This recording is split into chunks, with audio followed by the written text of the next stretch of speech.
આજે હું બનાવી રહી છું કાકડીનો સંભાર. આવી રીતે આ ચવાણું છે, એને મેં ક્રશ કરી લીધું છે ચોપરમાં. મરચું, મીઠું, હળદર, ધાણા જીરું નાખ્યું છે.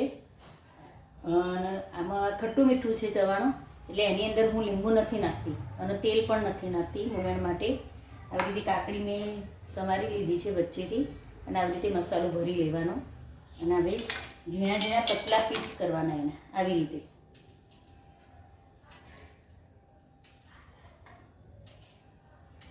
બહુ ઝીણા પણ નહીં અને બહુ જાડા પણ નહીં, આવી રીતે કરી લેવાના એના પીસ. જો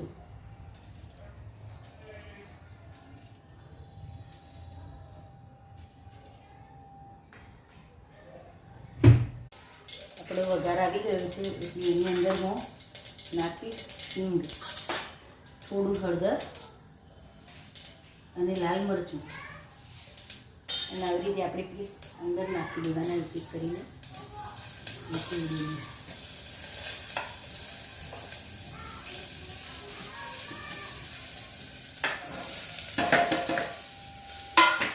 આમાં રેડીશું થોડુંક પાણી, તેથી શાક આપણું ચોટી નહીં છે. ઉપરથી નાખીશું આવી રીતે હલાવ્યા પછી આ મસાલો.